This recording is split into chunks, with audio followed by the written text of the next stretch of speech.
Pangulong Bongbong Marcos at Indian Prime Minister nakatakdang magkita at mag-uusap ngayong hapon. Babati sa balita si Abante reporter Eileen Taliping.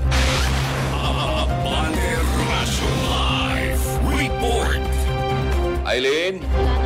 Nagsimula na ron ngayong Martes ang mahigpit na schedule ni Pangulong Ferdinand Marcos Jr. kaugnay sa kanyang state visit sa India. Ngayong umaga ay opisyal na tinanggap ng Pangulo ang Pangulo ni na Indian President Draupadi Murmu at Prime Minister Narendra Modi kasunod ang pag-alay ng bulaklak sa Mahatma Gandhi Memorial. Ngayong alas 2 ng hapon naman ay magtutungo ang presidente sa Hyderabad House at inaasahang magkakaroon ng pag-uusap ang mga lider pero hindi ito bukas sa media. Alas 3 ngayong hapon ang nakatakdang bilateral meeting ni na Pangulong Marcos Jr.